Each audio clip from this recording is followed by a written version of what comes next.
ಪವಿತ್ರವಾದಂಥ ಐತಿಹಾಸಿಕ ಶ್ರೀ ಕ್ಷೇತ್ರ ಶ್ರೀರಂಗ ಮಠಕ್ಕೆ ನಾನು ಪ್ರಚಾರ ಸಮಿತಿ ಅಧ್ಯಕ್ಷನಾಗಿ ಎಲ್ಲ ಜಿಲ್ಲೆಗಳಿಗೆ ಭೇಟಿ ಕೊಟ್ಟು ಅಲ್ಲಿ ನಮ್ಮ ಕಾಂಗ್ರೆಸ್ ಪಕ್ಷದ ಎಲ್ಲ ಮುಖಂಡರ ಜನಪ್ರತಿನಿಧಿಗಳ ಕಾರ್ಯಕರ್ತರ ಸಭೆಯನ್ನು ಆಯೋಜಿಸಿ ನಂತರ ಒಂದು ಪತ್ರಿಕಾಗೋಷ್ಠಿಯನ್ನು ಕೂಡ ನಾವು ಸಾಧನೆಗಳು ಕೇಂದ್ರದಲ್ಲಿ ಮತ್ತು ರಾಜ್ಯದಲ್ಲಿ ಹಾಗೂ ಬಿಜೆಪಿಯ ವೈಫಲ್ಯಗಳನ್ನ ಕೇಂದ್ರದಲ್ಲಿ ತಿಳಿಸುವಂಥ ಕೆಲಸವನ್ನು ಅವರು ಮಾಡ್ತಾ ಇದ್ದಾರೆ. ನಿಮಗೆ ಹೇಳ್ತಿರೋದು ಇದೇ ಸಂದರ್ಭದಲ್ಲಿ ನಾನು ಎಲ್ಲ ನಮ್ಮ ಮಠಮಾನ್ಯಗಳಿಗೆ ಭೇಟಿಯನ್ನು ಕೊಟ್ಟು ಶ್ರೀಗಳ ಒಂದು ಆಶೀರ್ವಾದವನ್ನು ಕೂಡ ಪಡೆದುಕೊಳ್ಳುವಂಥ ಕೆಲಸವನ್ನು ಎಲ್ಲ ಚರ್ಚ್ಗಳು ದರ್ಗಾ ನಾನು ಗುಲ್ಬರ್ಗಾದಿಂದ ಪ್ರಾರಂಭ ಮಾಡಿ ಅಲ್ಲಿ ಶರಣಬಸವೇಶ್ವರ ದೇವಸ್ಥಾನ ಭೇಟಿ ಕೊಟ್ಟು ಶರಣಬಸವೇಶ್ವರಪ್ಪ ಅವರು ಆಶೀರ್ವಾದ ನಂತರ ಖಾಜಿಯಾಬಾದ್ ದರ್ಗಾ ಪಕ್ಷದ ಸಭೆಗಳನ್ನು ನಂತರ ಹುಬ್ಬಳ್ಳಿಯಲ್ಲಿ ಬಂದು 3000 ಮಠ ಸಿದ್ಧಾರ್ಥ ಮಠ ಹಾಗೂ ಸಾಯಂಕಾಲ ನಾವಲ್ಲಿ ಮುರುಘಾ ಮಠ ಧಾರವಾಡದಲ್ಲಿ ಮಾಡಿ ನಂತರ KUDಗೆ ಹೋಗಿ ಅಲ್ಲಿ ಹರಟಾದ್ರು ಮತ್ತು ನಂತರ ಹಿರಿಯರ ಒಂದು ಸಮಾಜಕ್ಕೆ ಕೊಡುಗೆಯನ್ನು ಕೊಟ್ಟಿದ್ದಾರೆ. ಕಂಬಳಿ ಸಿದ್ದಪ್ಪ ಅವರೆಲ್ಲರಿಗೂ ಸಂಸ್ಕೃತ ಕೆಲಸ ನಂತರ ಚಿತ್ರದುರ್ಗ ಬಂದು ಅಲ್ಲೆಲ್ಲ ನಾವು ಕೂಡ ಸಿರಿಗೆರೆ ಸ್ವಾಮೀಜಿಯವರು ಆಮೇಲೆ ಅದೆಲ್ಲ ನಮ್ಮ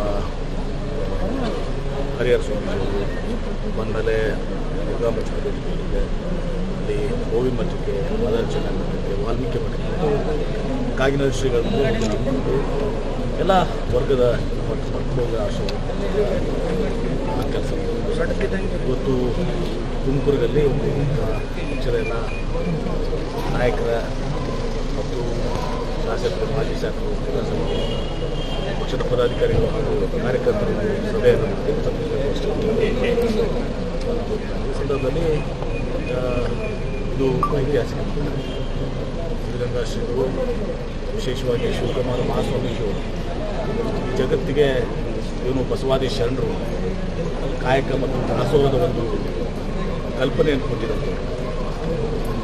ಅದನ್ನು ಅನುಷ್ಠಾನಕ್ಕೆ ತಂದಿದ್ದು ಅದೆಲ್ಲರಿಗಿಂತ ಅಗ್ರಗಣ್ಯರು ನಮ್ಮ ಲಿಂಗೈಕ್ಯ ಡಾಕ್ಟರ್ ಶಿವಕುಮಾರ ಸ್ವಾಮೀಜಿಯವರು. ಇಲ್ಲಿ ತ್ರಿವಿಧ ದಾಸೋಹಿಗಳು ಅಂತ ಇಲ್ಲಿ ಬಂದಂಥ ಮಕ್ಕಳಿಗೆ ಅನ್ನ, ಶಿಕ್ಷಣ ಮತ್ತು ಆಶ್ರಯ ಇದು ಪ್ರಮುಖ.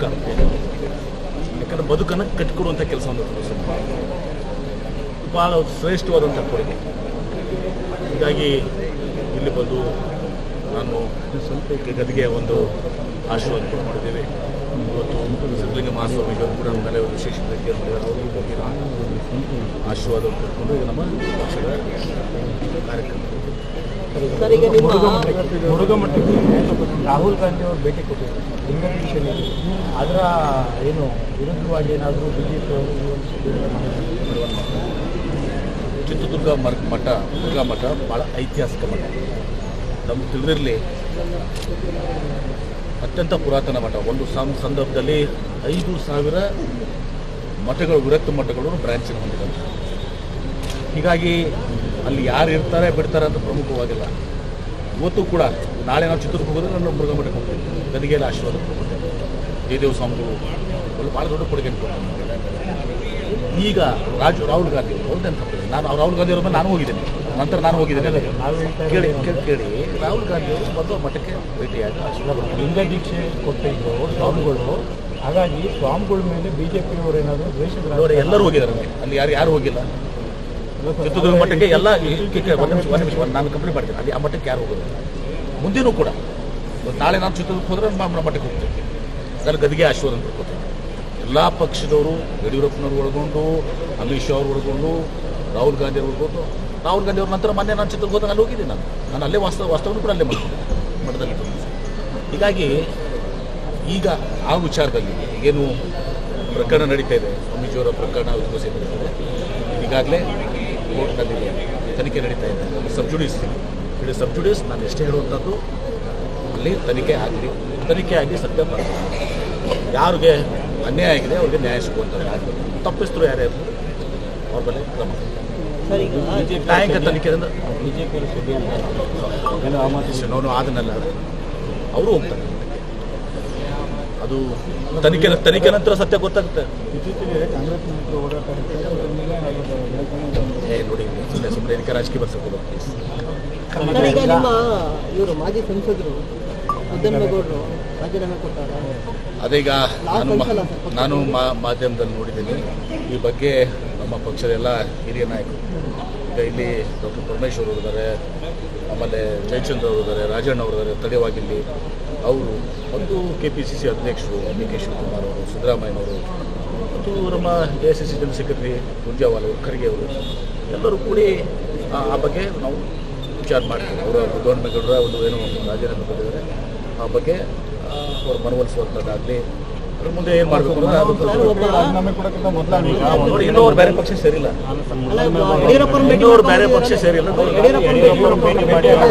ಅದ್ರ ಬಗ್ಗೆ ನೋಡಿ ನನ್ನ ಹಂತದಲ್ಲಿ ಹೇಳಕ್ ಬರಂಗಿಲ್ಲ. ನಾನು ಪ್ರಚಾರ ಸಮಿತಿ ಅಧ್ಯಕ್ಷ, KPCC ಅಧ್ಯಕ್ಷರದಕ್ಕೆ ಅಧಿಕೃತವಾಗಿ ಹೇಳಬೇಕಾಗ್ತದೆ. ಹೀಗಾಗಿ ನಿಮ್ಮ ಪಕ್ಷದ ಒಬ್ಬ ನೋಡಿ, ಒಂದು ನಿಮಿಷ ಮೋದಿಯವ್ರದ್ದು ಬಗ್ಗೆ ಹೇಳಿದ್ವಿ. ಸಿದ್ದರಾಮಯ್ಯನವ್ರ ಕಾರ್ಯಕ್ರಮ ಆಗಸ್ಟ್ 3ನೇ ತಾರೀಕಿಗೆ ಆಯಿತು. 15-20 ಲಕ್ಷ ಜನ. ನಿನ್ನೆ ಮೋದಿಯವ್ರ ಕಾರ್ಯಕ್ರಮ ಹೆಂಗೆ ಇರ್ತದು? ಯಾರು ಅದನ್ನ ಅಫಿಷಿಯಲ್ ಆಗಿ ಸರ್ಕಾರ ನೋಡಲ್ ಆಫೀಸರ್ಸ್ನ ಹಾಕಿ ಎಲ್ಲ ಗ್ರಾಮ ಪಂಚಾಯಿತಿ ವಿಡಿಯೋಸ್ಗೆ, ನನ್ನ ಕಡೆ ಇದೆ ಸರ್ಕ್ಯುಲರ್, ಬೇಕಾದ್ರೆ ಕಳಿಸ್ತೀನಿ, ಬೇಕಾರೆ ನನ್ನ ಹತ್ರ ಇದೆ, ಕಳಿಸ್ತೀನಿ ನಿಮಗೆ, ನಿಮ್ಮ ಗ್ರೂಪಿಗೆ ಕಳಿಸ್ತೀನಿ. ನಾನು ಅಫಿಷಿಯಲ್ ಆಗಿ ಅಧಿಕಾರಿಗಳನ್ನ ಜಿಲ್ಲಾ ಪಂಚಾಯಿತಿ, ತಾಲೂಕು ಪಂಚಾಯಿತಿ, ವಿಶೇಷವಾಗಿ ಗ್ರಾಮ ಪಂಚಾಯತ್ ವಿಡಿಯೋಸ್ಗೆ ಅಲ್ಲಿ ಜನ ತರ್ಕೊಂಡು ಅಫಿಷಿಯಲ್ ಖರ್ಚಲ್ಲಿ ಫಂಕ್ಷನ್ ಮಾಡಿರೋದು. ಸರ್ಕಾರದಲ್ಲಿ ಒತ್ತಾಯಪೂರ್ವಕವಾಗಿ ಸೇರಿಸಿದ್ದಾರೆ. ಸರ್ಕಾರದ ಹಣದಲ್ಲಿ ನಾನು ಸುಮ್ಮನೆ ಆರೋಪ ಮಾಡೋದಿಲ್ಲ, ಯಾಕೆ ನಂತರ ಮೊಬೈಲ್ನಲ್ಲಿ ಇದೆ. ಈಗ ಮೋದಿ ಇದಕ್ಕೆ ಬಂದವರು ಅಭಿಮಾನಕ್ಕೆ ಅವ್ರು ಕರ್ಕೊಂಡ್ ಬಂದಿದ್ದು ಅಲ್ಲಿ ಗ್ರಾಮ ಪಂಚಾಯತಿ ವೈಸ್ ಗಾಡಿ ಮಾಡಿಕೊಟ್ಟು, ಊಟ ಮಾಡಿಕೊಟ್ಟು, ಅವ್ರಿಗೆಲ್ಲ ಮಾಡಿಕೊಟ್ಟು ಕರ್ಕೊಂಡ್ ಬಂದಿರುವಂತದ್ದು. ಎವಿಡೆನ್ಸ್ ಇದೆ, ಬಿಡುಗಡೆ ಮಾಡ್ಬೋದು. ಇಲ್ಲೇ ಕೊಟ್ಬಿಡ್ತೀನಿ. ಅದನ್ನ ಕರ್ಮಚಿಲ್ಲ, ಅದನ್ನ ಎಲ್ಲರೂ ಗೊತ್ತಿದ್ದಾರೆ. ನನಗೆ ಬೇಕಾದವ್ರು ನಾನೇ ಕಳಿಸಿದೆ ಮೊನ್ನೆ. ಅದರಲ್ಲಿ ನಿಮಗೆ ಕಳಿಸ್ತೇನೆ, ನೀವೇ ಓದ್ಬಿಡಿ ಅದು. ಅವರು ಮತ್ತೆ ಹೋರಾಟ ಶುರು ಮಾಡಿರುವಂಥದ್ದು 30 ಕ್ಷೇತ್ರದಲ್ಲಿ ನಾವು ಸಂಘಟನೆಯನ್ನ ಮಾಡ್ತೀವಿ. 30 ಕ್ಷೇತ್ರದ ರಾಜ್ಯದಲ್ಲಿರುವಂತಹ ಸ್ವಾಭಾವಿಕವಾಗಿ ನೋಡಿ, ಈಗ ಪಂಚಮಸಾಲಿ ಸಮಾಜ ಕೂಡ ಯಾಕಂದ್ರೆ ನನಗೆ ಭಾಳ ಹತ್ತಿರದಂತ, ಯಾಕಂದ್ರೆ ನಾವೆಲ್ಲ ಅಲ್ಲಿ ಬೆಳೆದಿರುವಂಥದ್ದು. ಅದೇ ಒಂದು ಹರಿದಾಡಿರುವಂಥ ಶ್ರೇಷ್ಠ ವ್ಯಕ್ತಿಗಳು ಅದರಲ್ಲಿ ಕಂಬಳಿ ಸಿದ್ದಪ್ಪನವರು. ಹೀಗಾಗಿ ಅವರು ವಿಶೇಷವಾಗಿ ಪಂಚಮಸಾಲಿ ಸಮಾಜ ಸಣ್ಣ ಹಿಡುವಳಿದಾರರು, ಅದು ಮಳೆ ಆಶ್ರಿತ ಭೂಮಿಗಳನ್ನು ಹೊಂದಿದ್ದಾರೆ, ನೀರಾವರಿ ಭೂಮಿ ಅಲ್ಲ, ಸಣ್ಣ ಹಿಡುವಳಿದಾರರು. ಹೀಗಾಗಿ ಅವರು ಈಗ ನಮಗೆ ಮಕ್ಕಳಿಗೆ ಶಿಕ್ಷಣ ಸಿಗಬೇಕು, ಯಾರದೇ ಎಲ್ಲ ಸಮಾಜಗಳು ಮಕ್ಕಳಿಗೆ ಶಿಕ್ಷಣ ಸಿಗಬೇಕು, ಉದ್ಯೋಗ ಸಿಗಬೇಕು ಅಂತೇಳಿ ಅವರು ಹೋರಾಟವನ್ನು ಮಾಡ್ತಾ ಇದ್ದಾರೆ. ನಾನು ಕೂಡ ಬೆಂಬಲಿಸಿದ್ದೆ. ನಾನು ಓಪನ್ ಆಗಿ ಚಿತ್ರದುರ್ಗ ಬಂದು ನಾನು ಅವತ್ತು ನಮ್ಮ ಕುಲಸಂಗಮ ಶ್ರೀಗಳು, ಹರಿಹರ ಶ್ರೀಗಳು ಇದ್ದರು. ಬಂದು ನಾನು ಕೂಡ ಓಪನ್ ಆಗಿ ನಾವು ಇದು ಮಾಡಿದ್ವಿ. ಅದ್ರಾಗ ಎರಡು ಮಾತಿಲ್ಲ, ಅವ್ರಿಗೆ ನ್ಯಾಯ ಸಿಗುವಂಥದ್ದಾಗಬೇಕು. ಇವರು ಅಷ್ಟೇ ಅಲ್ಲ, ಯಾರಿಗೇ ಇವತ್ತು ಸಹ ಅಲ್ಲಿ ಬ್ಯಾಕ್ವರ್ಡ್ ಕ್ಲಾಸ್ ಕಮಿಷನ್ ಇದೆ, ಎಲ್ಲ ಮಾನದಂಡಗಳನ್ನು ನೋಡ್ತಾರೆ. ಅವ್ರು ಬ್ಯಾಕ್ವರ್ಡ್ನೆಸ್ ಅಂತೇಳಿ ನಾನು ತಿಳಿದಿರೋ ಪ್ರಕಾರ ಪಂಚಮಸಾಲಿ ಸಮಾಜ ನನಗೆ ಗೊತ್ತಿರುವಂಥದ್ದು. ಅವರು ಸಣ್ಣ ಹಿಡುವಳಿದಾರೆ, ದೊಡ್ಡ ಹಿಡುವಳಿದಾರೆ, 4 ಎಕರೆ, 3 ಎಕರೆ, 5 ಎಕರೆ, 6 ಎಕರೆ ಹೀಗೆ ಮಳೆ ಮತ್ತು ಮಳೆಯ ಮೇಲೆ ನಂಬಿಕೊಂಡಿದ್ದವರು. ಮಳೆ ಆಶ್ರಿತ ಕೃಷಿ ಎಷ್ಟು ಕಷ್ಟ ಅನ್ನೋದು ನಿಮಗೂ ಗೊತ್ತಿದೆ. ನೀರಾವರಿದೇ ಕಷ್ಟ ಇದೆ, ಇನ್ನು ಮಳೆ ಆಧಾರಿತ ಕೃಷಿ ಎಷ್ಟು ಕಷ್ಟ ಇದೆ. ಅದಕ್ಕೆ ಅವರಿಗೆ 2A ಸಿಗುವಂಥದ್ದು ಅವರ ನ್ಯಾಯಯುತವಾದಂಥ ಬೇಡಿಕೆ. ನನ್ನ ವೈಯಕ್ತಿಕವಾಗಿ, ನನ್ನ ಪಕ್ಷದ ಇರೋದಲ್ಲ, ನಮ್ಮ ವೈಯಕ್ತಿಕವಾಗಿ ನಾನು ಕೂಡ ಅವರಿಗೆ ಅವರು ಸೂಚಿಸಿದೆ.